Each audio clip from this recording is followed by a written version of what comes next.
네, 안녕하세요. 여러분들의 구독과 좋아요로 이 채널이 유지되고 있습니다. 네, 영상 속도는 1.5배를 추천드리는 바이고요. 항상 구독자님, 멤버십 회원님들에게 감사하다고 말씀을 드리면서 이번 내용은 미국 대선 관련된 이야기와 비트코인 연관성에 대해서 또 한번 설명을 드리도록 하겠습니다. 왜 이게 영향성이 있냐면요. 자, 모든 자산은 총 통화량 대비에 따라서 영향을 미칩니다. 최근에 금리를 좀 급격하게 빨리 올렸지만 해당의 미국 대선에 가까워질수록 아무래도 그만큼 돈을 많이 뿌려야 사람들은 또 돈을 좋아하죠. 그렇기 때문에 해당에 있는 돈을 뿌리는 정책이 많이 나올 것으로 보여지기 때문에 아무래도 금리 부분에 있어서 좀 더 올해 거의 막바지 정도가 피크치까지 만약에 금리를 올리게 된다고 하면 아무래도 2024년도 때부터는 거의 올릴 수 있을 만한 환경적 여건이 되지 않는다. 왜냐? 이건 대선에 밀접한 연관성이 또 생겨버리기 때문에 아무래도 쉽지 않을 것 같다라고 저는 그렇게 생각을 하고 있습니다. 그래서 이제 그 해당 데이터를 한번 몇 가지를 준비를 해봤는데 미국 대선 직전 연도의 증시 강세 경향, 그러니까 증시와 비트코인 요즘 최근에 거의 비슷한 흐름을 많이 따라가고 있기 때문에 그 이유는 기존에 어떻게 보면 비트코인을 많이 갖고 있는 기업들이 대부분 나스닥과 거의 추종시하기에 많이 따라가고 있기 때문입니다. 그래서 이번 내용에서도 자, 미국 대통령 임기 첫 해와 두 번째가 증시 실적이 나빴고 세 번째, 네 번째가 가장 좋았다. 4년 중에서도 세 번째 연도가 최고 실적을 보여주는 한 해였다라고 되어져 있죠. 그러면 이때까지 역대 대통령 임기 중에 실적 부분을 본다고 하면 자, 조지 부시 때까지를 보았을 때도 여전히 다 좋았던 때를 볼 수가 있습니다. 여기서도 자, S&P 500 지수와 마찬가지로 1900년도부터 자, 다우존스 지수도 민주당 집권 시 실적이 더 좋았다. 이 말의 의미는 어떻게 보면 좀 더 민주당 쪽이 좀 더 돈을 더 많이 뿌리는 효과가 없잖아 있지 않습니까? 그렇기 때문에 아무래도 실적이 좀 더 좋을 수밖에 없겠죠. 해당 기업들에 따른 소비 부분이 직결화되어져 있는 그런 기업들은 당연히 실적으로 다시 되돌아올 것이니까요. 그래서 대부분 좀 좋은 결과가 나왔다. 그리고 나머지 빅테크 기업들도 대부분 2000년도 때부터 2022년도 때까지 평균 추이를 보았을 때는 가장 좋았던 추이가 훨씬 더 많았다는 걸 알 수가 있게 되겠습니다. 그 다음으로 미국 대선과 S&P 500의 대선 직전 3개월의 S&P 500을 또 비교해봤던 내용을 보게 되면요. 자, 32년도에서 2016년도 기반으로 해서 상승세일 때 집권당 승리할 확률 84.6%, 미증시 하락세일 때 집권당 패배할 확률 88.9%.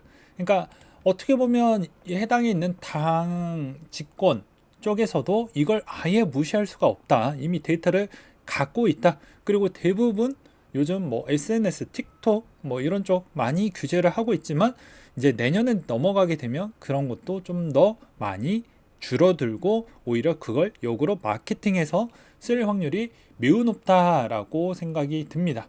그렇기 때문에 아마도 이런 형태에 따른 부분은 미국 증시가 어느 정도 그만큼 잘 방어를 해줄 거라고 생각을 해볼 수가 있기 때문에 당연히 비트코인도 마찬가지로 어느 정도 좋은 그나마 더 많이 밀리지는 않고 웬만하면 여기에서 되게 소프트하게 천천히 회복을 해주는 그런 모습이 나와주지 않을까라고 생각을 합니다. 그리고 여기에서 이제 대부분 ETF 거 빼놓고서는 이제 시간이 지날수록 다 우리가 이제 염려했던 내용들이 다 공개가 나오기 때문에 내년에 이제 새로운 악재가 나올 수 있을 만한 그런 슈퍼 강도 있는 내역들은 상대적으로 좀 줄게 된다. 이렇게 좀 말씀을 드리고 싶습니다. 그 다음으로 또 보게 되면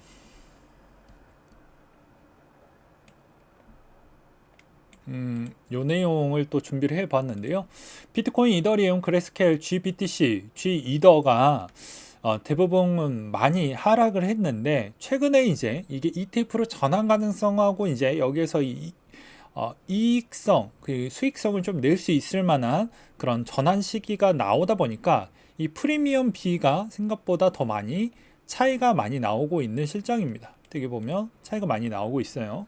그렇기 때문에 오히려 이제 기관 대산들이 현물 직접 거래하기가 조금 불편하니까 오히려 요걸 더 많이 담고 있는 거 아니냐. 그러니까 축척을 더 많이 해서 오히려 요런 저렴한 시기 때 요 정도 차이까지 내놓았으면 나중에 전환했었을 때는 내가 더 많은 개수를 더 많이 가져갈 수도 있겠죠. 아니면 여기서 또 다른 차익 실현을 가져갈 수도 있지만 오히려 더 많이 보유하려고 하는 특성을 더 있을 것으로 보여집니다. 제가 보기에는요. 그 다음으로 이제 비트코인 월봉 스토캐스틱 지표로 분석을 했었을 때 역사상 5번째로 40을 돌파했던 시점이기 때문에 아마도 이제 이런 모든 사례에서 486%, 4844% 대규모 강세 랠리를 시작했던 때가 많이 있었다. 과거에도 이렇게 강세가 좀 많이 나왔던 때가 있었기 때문에 아무래도 여기 시점에서 한 번 더 슈퍼 배팅이 나올 수 있는 형태가 있지 않겠냐라고 볼 수는 있겠지만 반면에 이제 뭐 이런 시점을 꼭 찍었다라고 해서 조금 더 강세라고 보기에는 어려운 추이가 자 여기가 표시가 되어져 있지만 여기에서 좀 눌리는 목이 좀 있지 않습니까? 그렇잖아요. 그렇기 때문에 이 해당에 있는 이 포인트가 이렇게 나왔지만 여기를 주긴 했지만 그 다음부터는 좀 더 밀리는 경향성이 나오죠. 그러니까 여기가 돌파를 했다라고 해서 한동안 돌파가 나왔지만 돌파 이후에 있어서 추가적인 조정 뒤에 한 번 더 올라갈 수 있는 가능성이 열려져 있기 때문에 좀 더 저는 필요하지 않겠냐. 이거는 이제 지표를 어떻게 바라보는 관찰에 따라서 차이점이 많이 생긴다. 그래서 저의 주장을 좀 더 많이 실어서 저는 이렇게 좀 보고 있다라고 볼 수가 있겠고요. 주말 같은 경우에는 뭐 이런 알트코인들이 좀 많이 튀어오르는 현상이 나와 주긴 했지만 대부분 도미넌스가 49%의 박스권에 계속 갇혀줌으로써 뭐 49.45 왔다 갔다 하더라고요. 그러면서 이제 또 보게 되면 테더 정도에서 거래소에 입금이 좀 많이 되었다고 합니다. 그러니까 여기에서 차익 실현 물량이 많이 들어와서 여기서 이제 올라가고 있는 형태라고도 생각을 해볼 수도 있겠죠. 그러니까 즉 이런 게 가끔씩 순환 패턴으로 도미넌스가 박스권으로 갈 때는 이런 애들이 갑작스럽게 많이 튀어오릅니다. 그러면 그 튀어오르는 걸 순식간에 좀 잘 잡아서 내가 수익성을 극대화할 거냐, 이거는 이제 자기 재량, 역량에 따라서 이제 수익률이 좀 달라질 수 있는데 최근에 이제 뭐 하이파이라고 해가지고 저도 잘 모르는 코인이지만 이게 어느 순간 7배까지 올랐다고 합니다. 저점 대비 7배까지 올랐다고 하는데 그러면 이제 결과론적으로 뭐 제가 매번 이야기를 하지만 희망으로 돌리는 게 아니고 원래 살아있으면 그리고 한국에서 좀 많이 이슈화가 안 된 그런 코인이라고 하면 그나마 좀 퍼포먼스 괜찮다. 나중에 문제가 있더라도 어차피 밈으로 치켜 올린다 라고 볼 수가 있게 되겠습니다.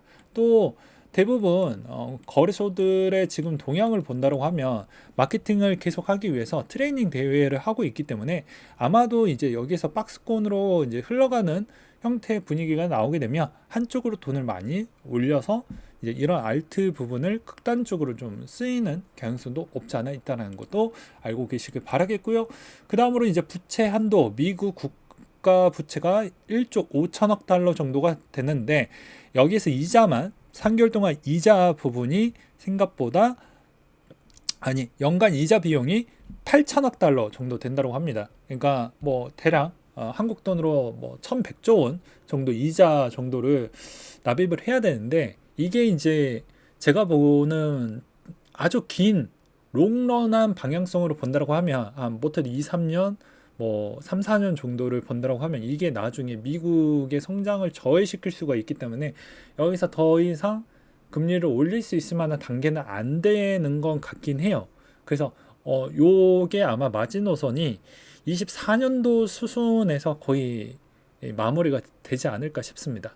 그리고 동결로 가서 이제 인하되는 추이가 아무래도 어느 정도 선에서는 분명히 나올 것이다. 이것도 대부분 학자들이 생각하고 있는데 무려 이게 별거 아니고 오히려 물가를 먼저 잡고 일단 자기 실적 KPI를 먼저 채워야 되니까 어쩔 수 없이 이런 거는 별로 신경을 안 쓰고 있다라고 생각을 하죠. 왜냐 요거 일단 먼저 해결하고 그 다음에 있는 문제 해결을 해보자, 이런 순차적인 생각을 좀 많이 갖고 있는 것이죠.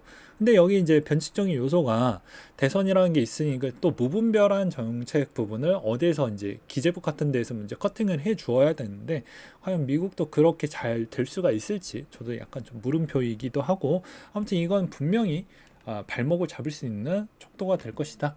그리고 그게 오히려 금리 부분에 밀접한 연관성을 줄 것이고, 그걸로 인해서 아마도 그 중간에 약간 충격이 오게 되면 그때가 마지막 여러분들의 기회라고 보시면 될 것 같습니다. 그리고 이제 스테이블 코인 분리를 해서 보게 되면 430억 달러 자본이 상환이 됐고 22년도 3월 최고치 이후 26% 감소한 수치이다. 대부분 이제 기회 비용 부분을 어느 정도 이제 쓰지 않고 이제 갚을 높은 금리 부분을 이제 충당하는 금액으로 어느 정도 뭐 되지 않느냐라는 내용들도 있었고요. 반면에 이제 이더의 고유 주소 활동이 급증해 보여주고 있다. 그래서 이더의 활성 부분의 주소가 이 정도가 나왔다는 건 아무래도 나 죽지 않았어요, 이더 아직도 쓸만해요, 그런 걸 다시 한번 보여주는 계기이지 않나 라고 볼 수가 있겠고요. 그 다음에 최근에 이제 또 본다라고 해도 이더리움 가격 추이가 나쁘지가 않습니다. 오히려 이더리움 가격도 계속 잘 버텨주고 있는 실정이죠. 그래서 이더리움 가격 추이도 저는 그렇습니다. 200만 원이 깨지면 그냥 추세적으로도 충분히 가져가 볼 만 하다라고 저는 말씀을 드리고 싶어요. 그래서 나쁘지는 않는다. 오히려 여기서 더 200만 원만 살짝만 더 깨져준다고 하면 전 나이스하게 많이 줄 거고, 저번에 제가 얘기했던 뭐 에이브나 뭐 요런 애들 지금 잠깐 조정 나오고 있고, 그 다음에 디파이 부분에서도 그냥 메이커 요런 것도 요즘 다시 조정 받다가 다시 올라가고 있죠. 요런 애들 것도 디파이 다 죽은 거 아니라고 했습니다.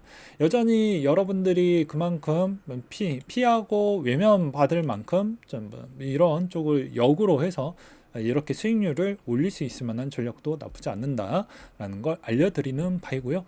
현재 ETF 국가 공공 민간에서 대략 한 70조 정도의 비트코인을 보유하고 있다고 합니다. 어마무지하죠. 그렇기 때문에 여기에 있는 관계도도 보게 되면, 자, 국가 공공 민간 쪽에서도 여기서 더 이상 가격이 밀리는 걸 별로 선호하지 않는다.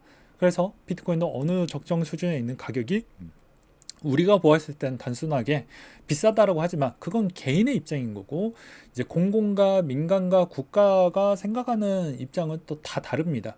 그렇기 때문에 이걸 좀 더 객관화적으로 본다라고 해도 채산성률이나 이런 것까지도 고려를 해서 본다라고 하면 아직도 비트코인 좀 괜찮고, 그 다음에 반감기도 얼마 남지 않았기 때문에 반감기 전후에 물론 저는 조정이 한번 있을 것 같은데, 그런 조정 시기를 정확하게 맞추기에는 어렵겠지만 그래도 그 전에 좀 충격이 왔으면 오히려 공포감을 먼저 받지 말고 그 시점을 역으로 이용을 해서 마지막 기회로 삼으시길 바라겠습니다. 오늘 내용 여기까지 준비를 했고요. 이상으로 마치도록 하겠습니다.